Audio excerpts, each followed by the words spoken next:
Hey guys, what's happening? Welcome to Your Forest. My name is Matthew Christoph. On this podcast, we talk about the environment, the science that goes into it, and how we can keep this thing sustainable. You know, it's all kinds of different stuff, from wildfire to water quality to, I don't know, man, everything. It's all there. So I really enjoy doing it. Today's episode, I brought on Todd Nash. Todd Nash is the manager of the Forest Resource Improvement Association of Alberta, which you guys have all heard me say on as the sponsors. And I wanted to bring him on to talk about this organization and why it's so crucial to the sustainability and improvement of forest resources in an unobjective way, right? Like it's truly objective in its pursuit of sustainability. It doesn't have specific values that it's putting above others. Everything it's very inclusive, and the funds that they have are made available to all kinds of different groups, right? Not just industry, but communities, indigenous groups, and all kinds of interest groups. It's really, really cool. So I wanted to bring him on to talk about this, how you create an organization like this that can help further forest resources in a very in a very objective way, and not get tied down with specific values, and make sure that it's for the people of Alberta and not for specific values, right? So that really keeps it broad, so that as values change, so does the programs in FRIAA. So it's a really cool, they're a non-profit organization, non-government, non-industry organization. They're totally independent, and they just manage these funds, and they hand them out so we can have a more sustainable future. So anyways, that's enough of me talking. This podcast is made possible thanks to West Fraser, and their funds are made available through the Forest Resource Improvement Association of Alberta. So luckily we're going to get to talk to them. And then also with support from Greenlink Forestry and Damaged Timber Apparel. Go to damagedtimber.com, get 10% off anything you buy by putting Your Forest 10 at checkout. And they support environmental sciences through the sale of their clothing. 10% of everything they sell goes towards an environmental science scholarship. And they have really cool stuff. Check them out. Good quality. My favorite hats there. They're awesome. Without any further messing around, we're talking to Todd Nash from FRIAA, all about sustainability, all about how to ensure objectivity in the pursuit of sustainability. Let's get into it. Here we go.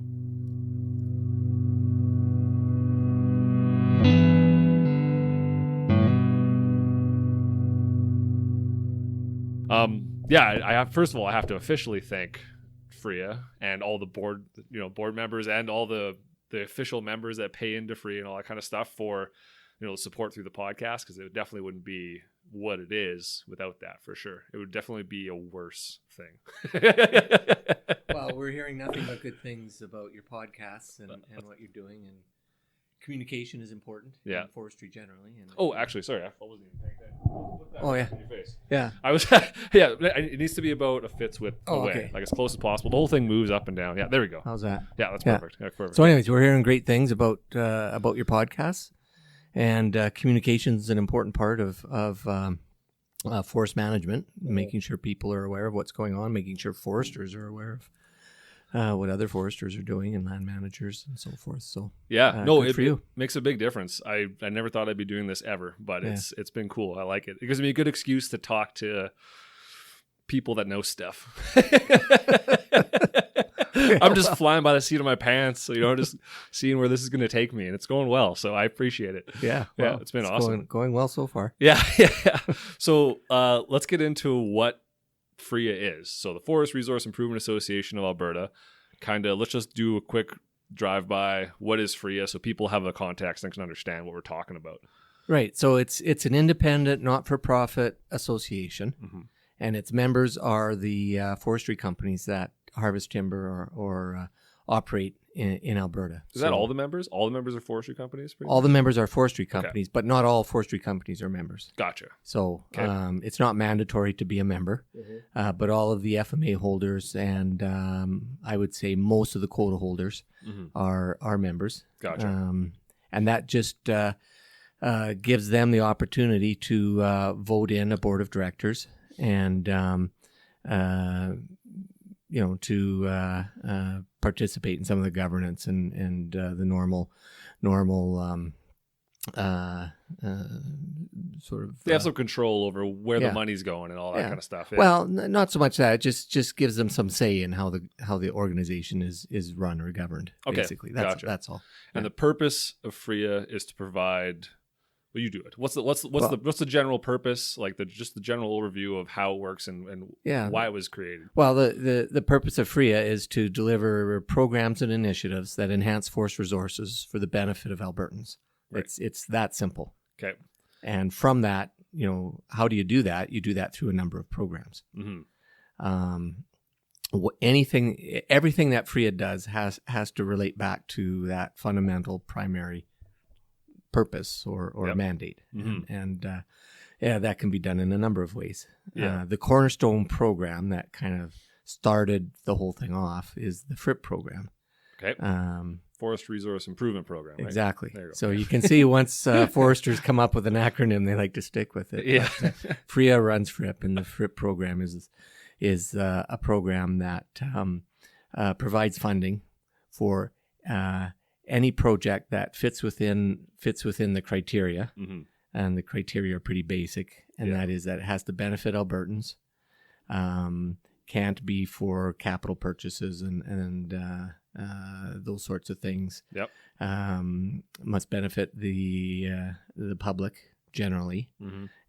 In some way, and must somehow enhance or improve the forest resources of Alberta. Right. Yeah. My original funding through you guys was through FRIP. So exactly. Yeah. Yeah. So it's pretty broad. Like I think there's a lot of people taking advantage of it, and it does really cool stuff. So I think one cool part, like how many members, like official members, does FRIAA have? Because like you're one of the only consistent members, right? Because you're the manager, correct? Well, members are forestry companies. Sorry, not members. Sorry, the people actually working for FRIAA type thing. Now we get into how does FRIAA do its business, right? Yeah. So FRIAA's essentially a virtual organization. It's run by a board, and then the board, rather than having a permanent building and permanent staff and that sort of thing, contracts out the services that it needs. And so there's my group that provides the basic administrative and management functions. Mm-hmm. There's another group that provides some communications services, so the newsletter and the website and that type of thing. And there's legal counsel that provides some strategic and legal. But you've been there pretty much the whole time, or I'm the long termer. You're the long term. That's my means. You've seen it from birth to now, right? Right. So in terms of on the ground, working with FRIAA on a regular basis, I've got some corporate memory, and for sure. and I've seen it through a lot of changes and that sort of thing. Yeah. We also have some board members that have been involved for a long period of time. So Murray Summers, for example, is the president of FRIAA, and he's been there since FRIAA's since inception. So, gotcha. So he also has that same sort of history and institutional knowledge. Yeah, no, that's cool. Well. That's good. So I think we should start talking with like why should people care about forest resources, the improvement of forest resources? Why should people care about forest sustainability, right? Like, what does that mean? Like, let's say for you as a person, and then what do you think that means, like from your personal opinion, but also from the opinion of like FRIAA?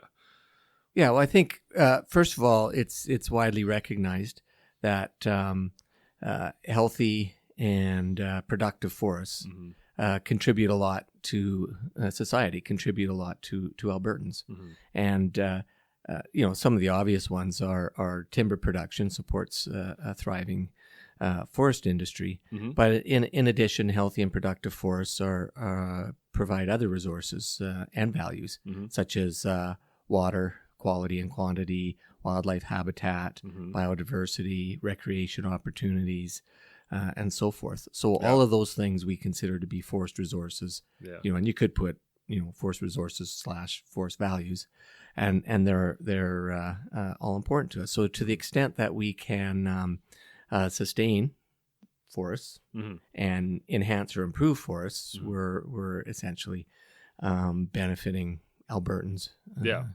generally and specifically. So that's why FRIAA exists, to go that extra step that would normally be done through, basic sustained yield management. What can you do over and above that to bring even more benefits to Albertans? Right. Sustained yield being that we're going to make sure we have the same number of trees and the same kind of species groups across the landscape. But then we go to sustainable forest management, which is more inclusive of all values, from, like you said, the water to the habitat to recreation, indigenous values, and all that stuff, to try and manage it for everybody's purposes. Yeah. Exactly. Yeah. Right. That makes sense. And then that sort of brings into another element. So there's the, idea that we can directly benefit forest resources by planting more trees or protecting forests from insect disease, fire, that sort of thing, or by understanding better how to protect water quality and quantity and that kind of thing.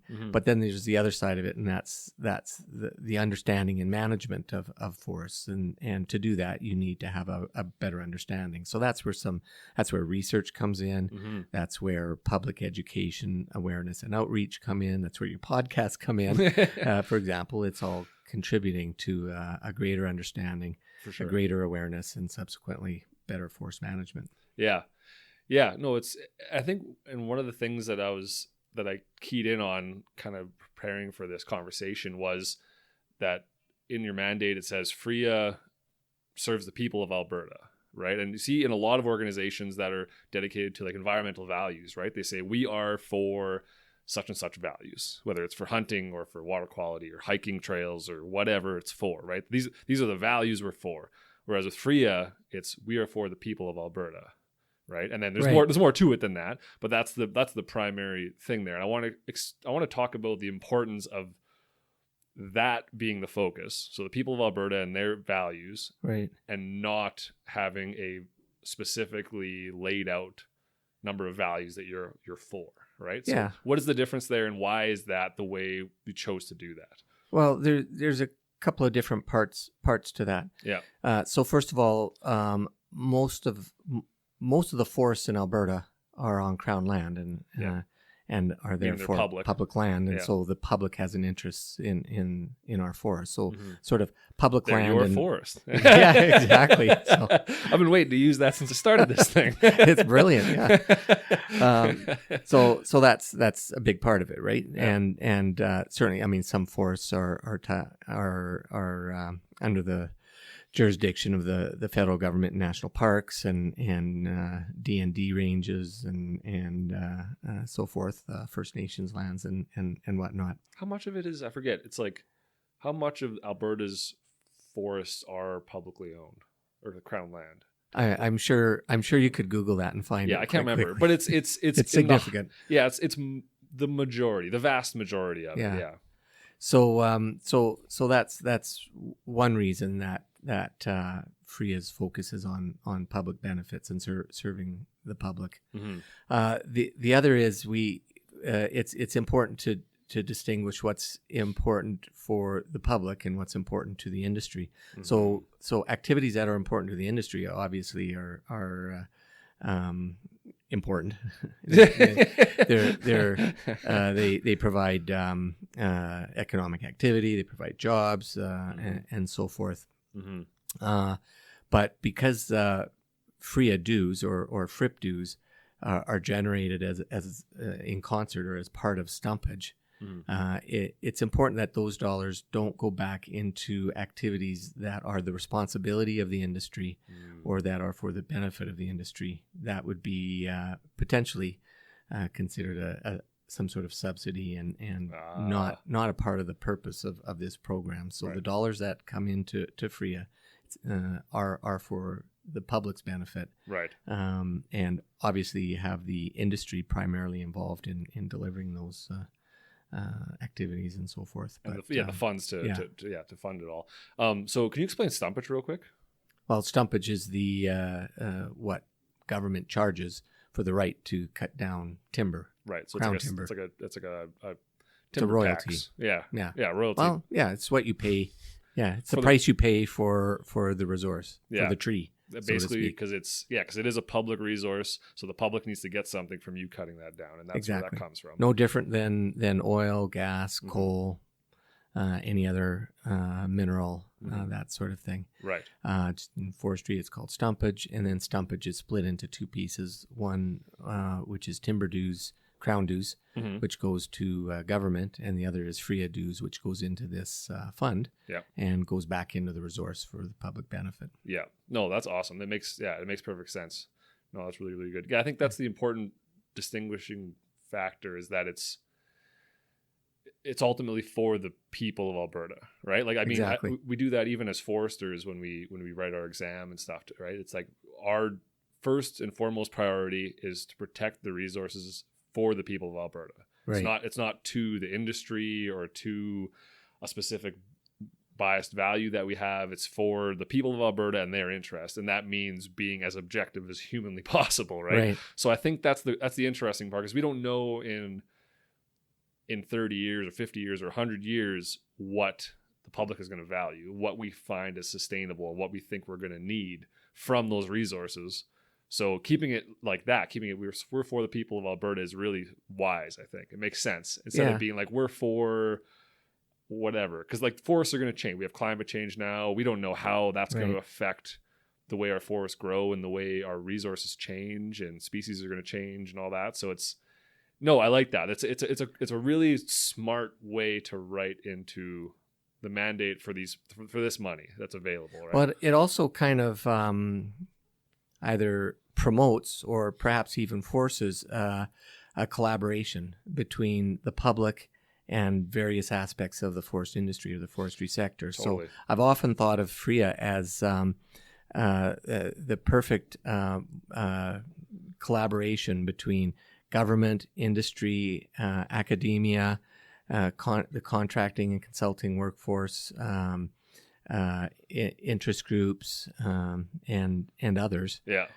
In coming up with ideas on how to enhance forest resources, and then coming up with new ways of making it happen. Whether it's simply contracting something out or getting a local group of teachers and students out into the field, or engaging with environmental groups and coming up with solutions to difficult problems. You need this organization. The whole gambit, right?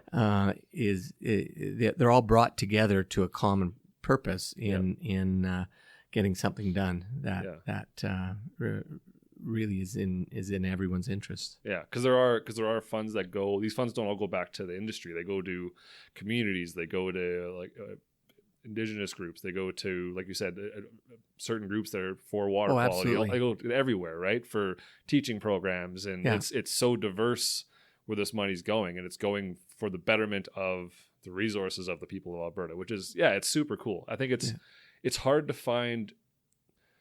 There's a lot of organizations out there that are trying to further the environment and sustainability and this kind of stuff, right? There's a lot of that going on, but there's not a lot of people or not a lot of organizations bringing everyone together to like a round table where we can have these discussions and try to suss out what this really means and what it means for everyone and not just for one specific resource. Because it's really easy to be like, well, we want to increase, the Rocky Mountain Elk Foundation or something like that, right? Like we want to increase the amount of elk habitat. And you're like, that's great. But what does that do for water quality? Right. What does that do for timber values? What does that do for the habitat, like bird habitat and all that stuff? But it's hard to try to figure that out. But this is a good way to start, right? And the ideas come from the grassroots.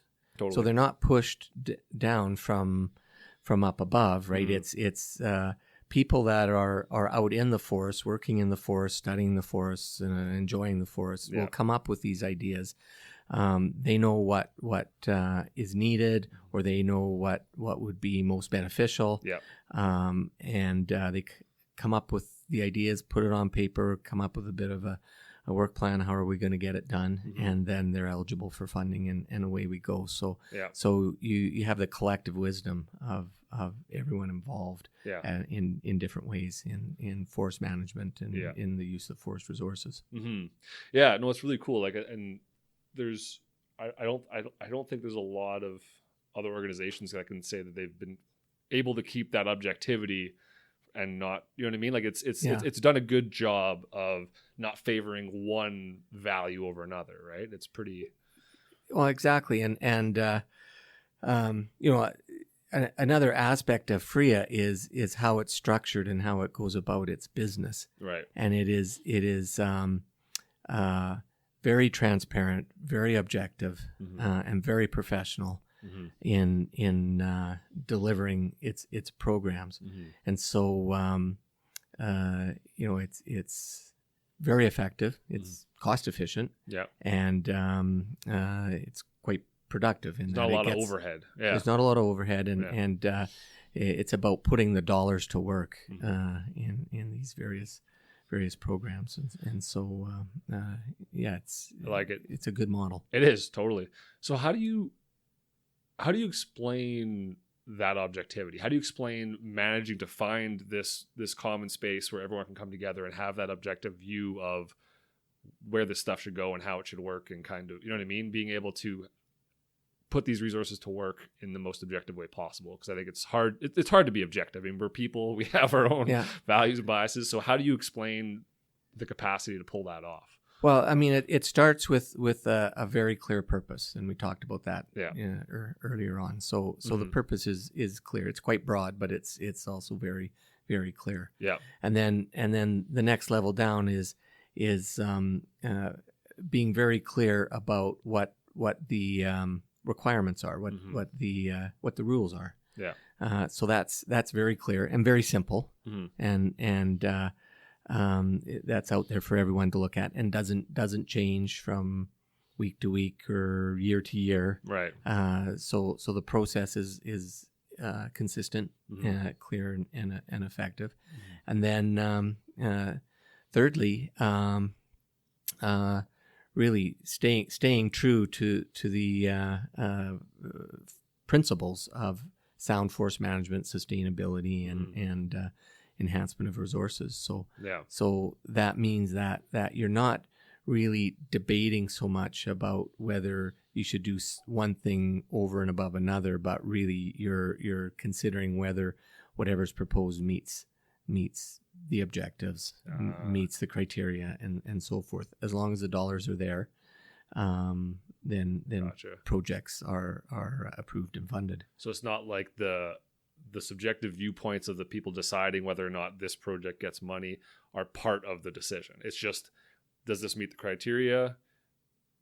Then yes, it's like it's approved or whatever. That's basically exactly. So that's how as long as the dollars are available. Yeah, of course. Obviously. Yeah. So that makes sense. So you're not leaving it up to people's subjectivity. It's just kind of, you leave these broad open spec. Is it good for the people of Alberta? Can you make that argument? Yes. Can you, and all this other stuff? And right. No, that makes sense.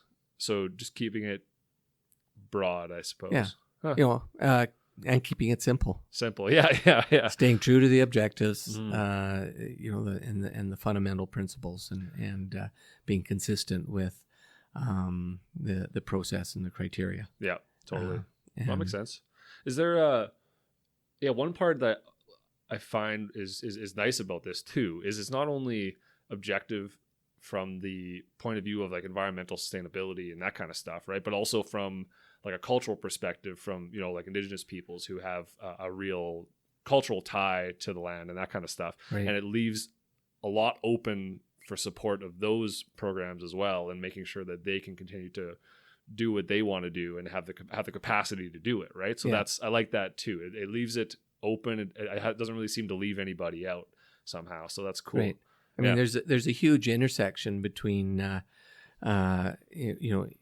Indigenous communities and Indigenous groups and their involvement in the forest and their knowledge of the forest, and what anyone is trying to do in proposing projects and coming up with project ideas and proposing them, and it just makes sense that totally.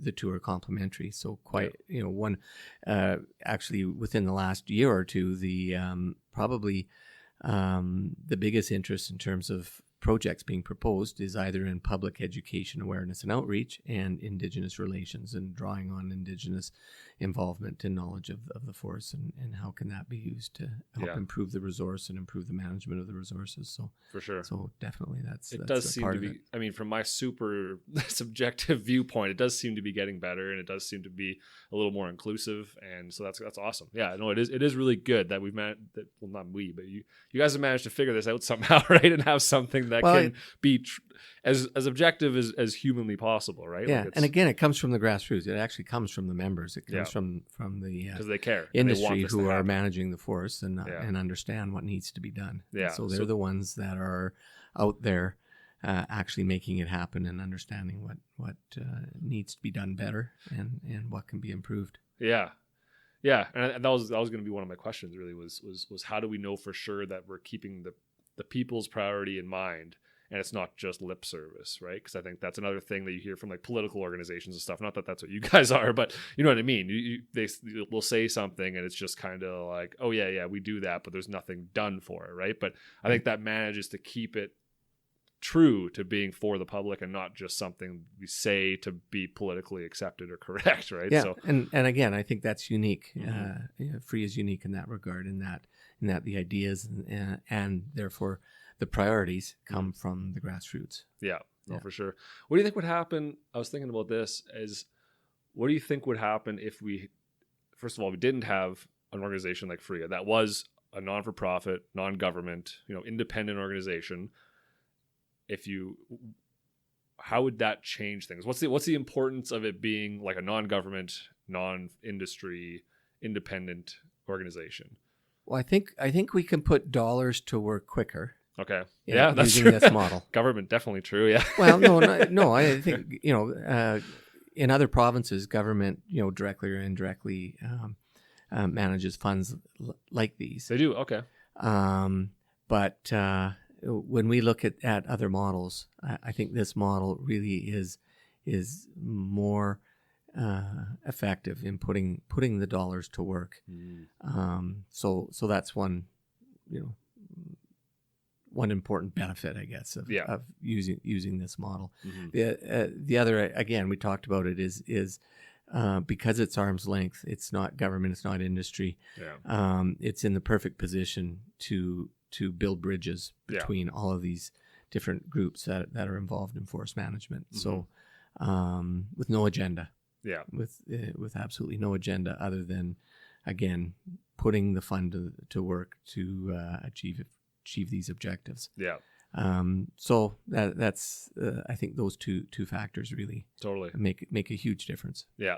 And when did FRIAA start, and like how did it become a thing? I'm just trying to get an idea, because I think that people listening maybe in other provinces or even the States or wherever, right, might be interested in trying to create something like this, and they might be able to get the ideas, right? So how did it begin? You said it was grassroots. It started with the industry. And how could someone build something like this in their area? Well, it started in 1997. Okay. So more than 22 years ago is when FRIAA started. Yeah. But there are a number of other organizations in Alberta that are structured essentially the same as FRIAA. There's an organization that manages the beverage container return program, where you pay deposits when you buy pop cans and or pop and beer and that kind of thing. And you take it back to the bottle depot. Well, there's a $500 million that runs through that organization. It's set up in a similar manner to FRIAA. Same with recycling organizations and so forth. So there are a number of organizations that are set up like this, and that were set up at about the same time that FRIAA was set up. So it was a concept that was built back then for a more efficient and better way to deliver certain public programs in a very efficient and focused way. It is totally, yeah. And so we call them delegated administrative organizations, and that simply means that it's a real boring name. It's a boring name, but it's quite meaningful. It means that they're administrative in nature. Their job is to deliver a program in the most efficient and transparent way possible. Yeah. So again, no agenda, no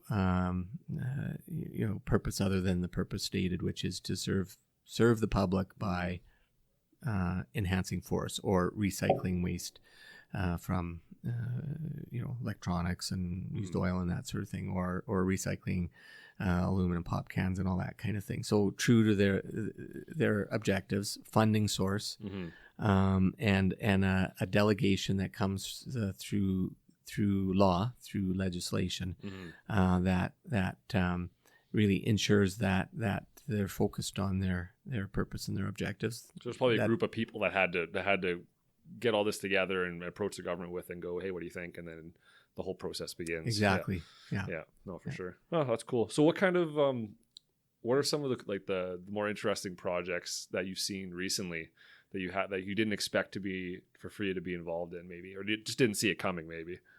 Well, I mean, there's a few really interesting projects recently. One is the AFPA in partnership with a number of forestry companies. So Alberta Forest Products Association. I like to say the acronyms. That's right, Alberta Forest Products Association. It has a big public outreach and education program that's in its early stages, and it's an effort to make Albertans more aware of forestry and the benefits and values derived from forests.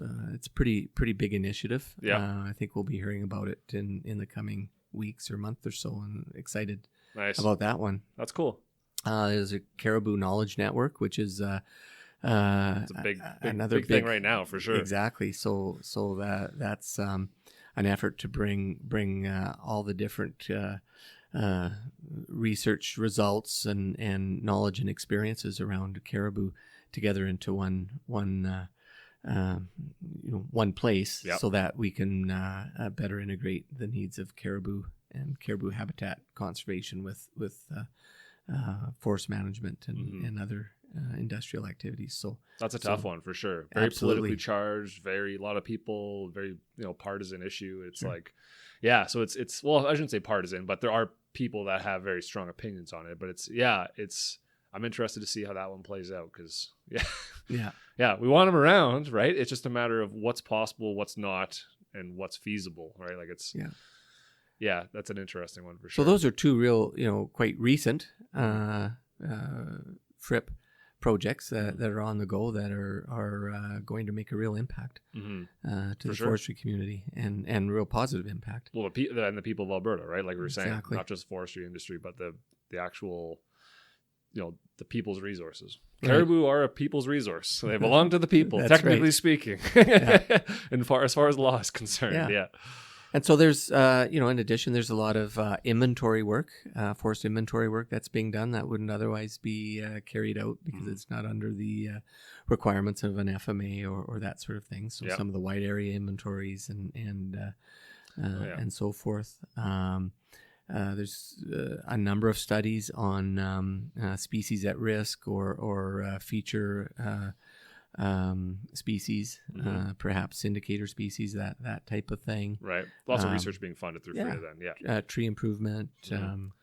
Actually, there's renewed interest in stand tending, pre-commercial thinnings, that sort of thing. Right.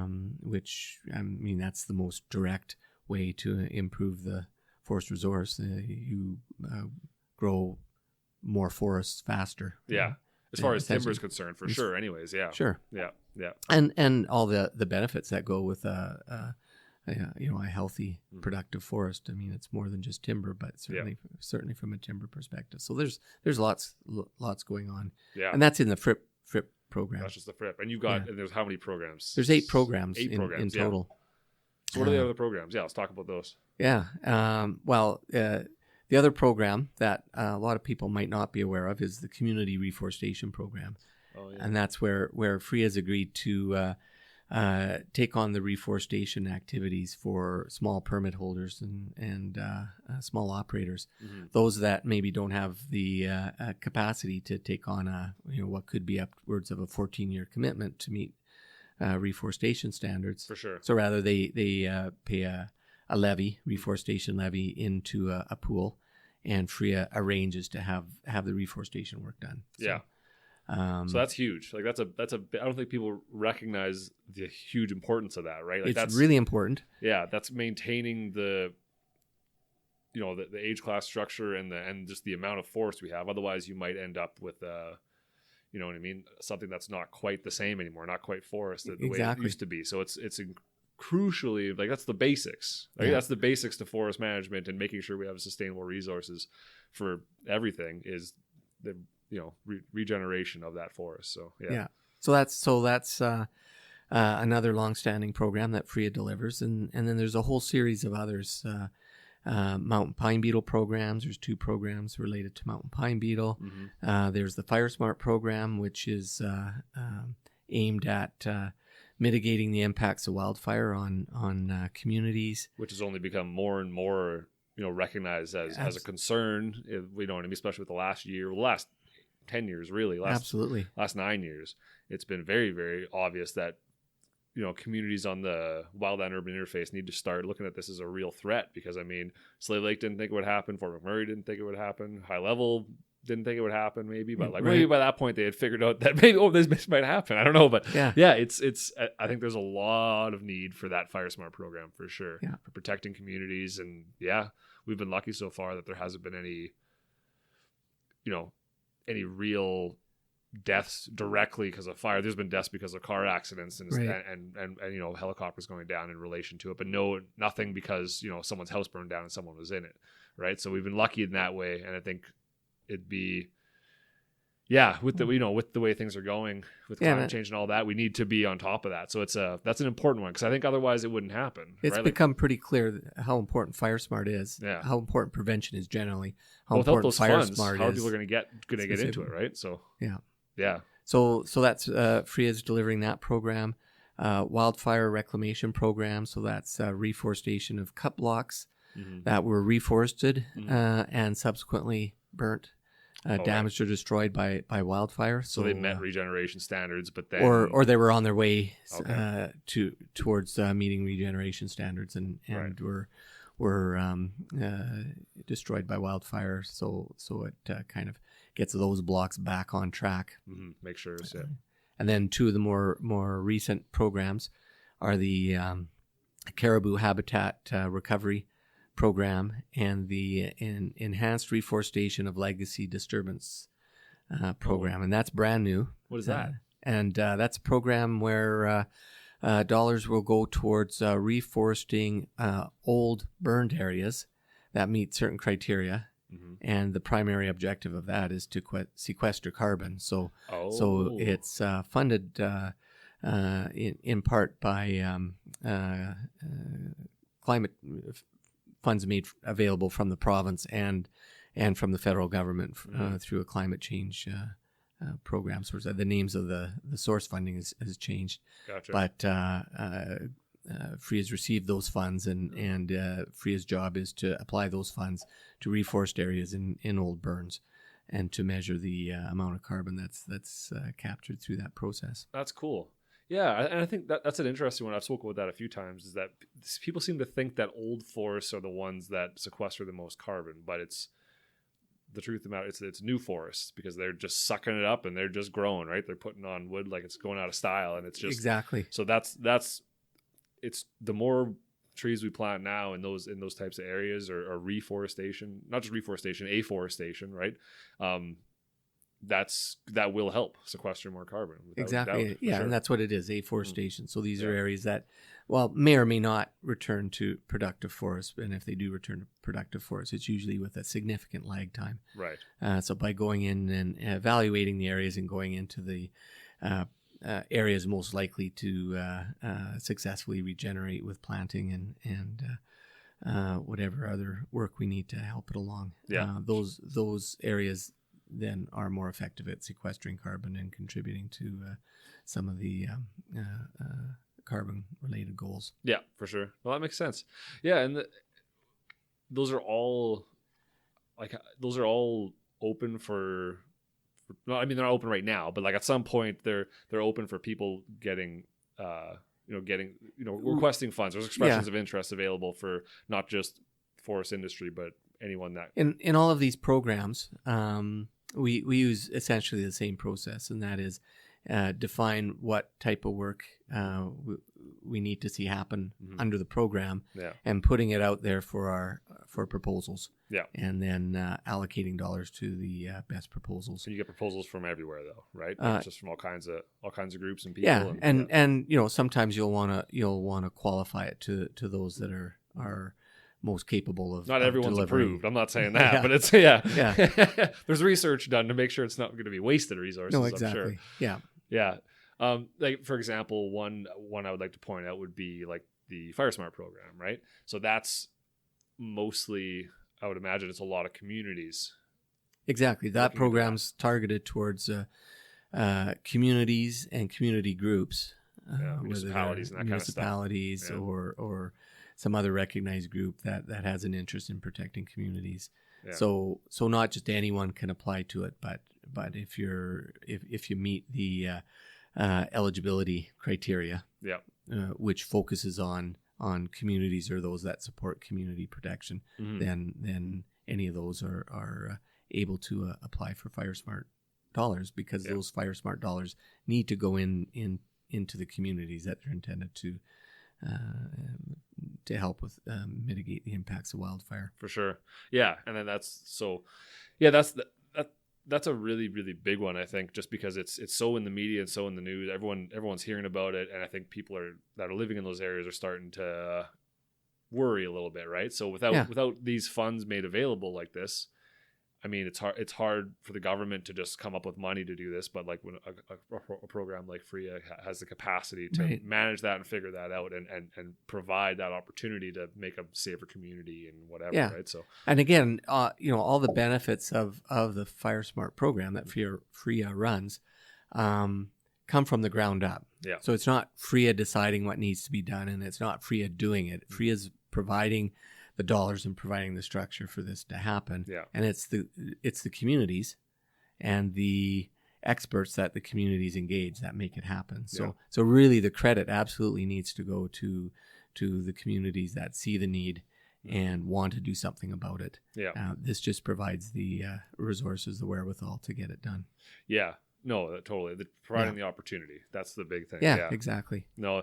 Yeah, I think it's sorely needed, and it's good that I'm happy we have it. In fact, just 3 days ago, the call for expressions of interest on the FireSmart program was closed. Right. And we received 54 proposals. Yeah.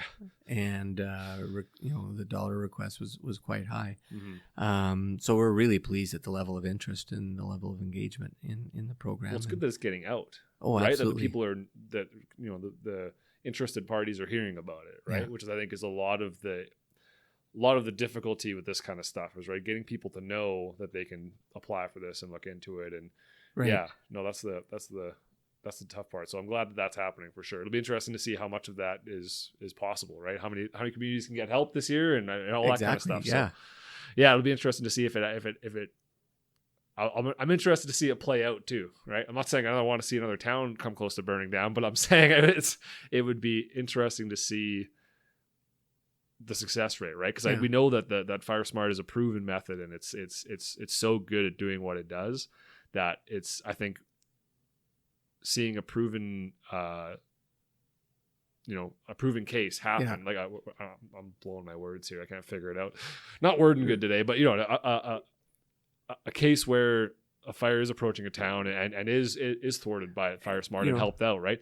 That will only further the case and prove to more and more communities across the globe that this is, because this isn't just a Canadian problem. This is globally, right? Like wildfire is something that is part of nature, right? And absolutely. Climate change affects everywhere. It's not just us. And we do have we do have cases where that can be shown. We do have cases where you can show that vegetation management has slowed down a fire to the extent that it gave firefighters the leg up and made a difference in protecting the community. So that's absolutely that can be demonstrated for sure. But there's a lot more to FireSmart than vegetation management. Fuel modification. There's 7 pillars or 7 themes, and a lot of it again is public awareness, public education. cross training, simulation exercises, all those sorts of things are included in the FireSmart suite of activities, and any of those activities are eligible under the funding. So while the most tangible product or deliverable is the fuel modification or vegetation management, the others are equally important, making sure people are aware what they can do themselves in their own homes or acreages to reduce risk and to mitigate impacts. Yeah, no, it's awesome. It's like I said time and time again during this conversation, is it's good to see an organization like this that happens, that has managed to remain objective in its allocation of funds to to groups, and it is really helping out the sustainability of forest resources and improvement in forest resources and everything that you guys say you're about, right? Like, so it's cool to see that this happened and that it's working out and that it's making a big difference. So it's any kind of final thoughts, any words of wisdom for anyone that might be trying to do this, or maybe people that want to apply or anything like that you want to throw out there? Yeah, well, I mean, first of all, we have a website that we try to keep current and up to date and modern even. It looks good. Looks better on my website. Well, I don't spend a lot of time on my website though. I made it originally and I've kind of left it, which is this laziness on my part. But well, obviously we've got good people who know what they're doing. Managing FRIAA's website. But there's information on the website, which is friaa.ab.ca. Okay. One of the few remaining organizations that have the ab.ca designation. So there's information there. There are phone numbers there, and email is there. FRIAA staff are always more than willing to talk to people to explain how each of the programs work, what funding's available, how to apply, and that sort of thing. More than happy to engage with anyone and help anyone with the program and accessing the programs. And more and more what we're trying to do is we'll be putting information on the website that shows some of the work that's being done with FRIAA funding, but also showing some of the outcomes. So not just the projects and the dollar spent and that sort of thing, but we're hoping to be able to demonstrate why our forests are better off with all the work that's being done by everyone who's been involved in FRIAA projects. So that'd be my main message out there is have a look, give us a call, and get engaged. No, that's perfect. I like it. It's awesome. Yeah, no, I've never heard anything bad about FRIAA. Like, it's definitely been praised, right? From a lot of people I've had on this podcast that aren't in the forest industry, and they're in other kind of, they've received funding through there, and it's definitely doing good things. At least I can say it is. I mean, this thing's possible because of it, so that helps. There you go. But this is awesome, man. Thanks for coming on. This is great. Oh, it's my pleasure. Thank you for having me. Yeah, keep giving me money. I appreciate it. This is my first podcast. So. There you go. First of many, maybe. Who knows? Maybe it'll blow up in the podcast community after this. Stardom. Yeah. This is awesome. Thanks, man. That's Matt. Thanks a lot for listening, guys. I hope you guys enjoyed that. Just a quick one with Todd to get the idea and get it out there for anyone that might want to create a similar situation in their area, right? So, really, really cool. If you guys have any questions or anything you want to ask me or Todd for that matter, shoot me an email at yourforestpodcast@gmail.com, and I will definitely get back to you. So take it easy, guys, and we'll check you out next time. Bye.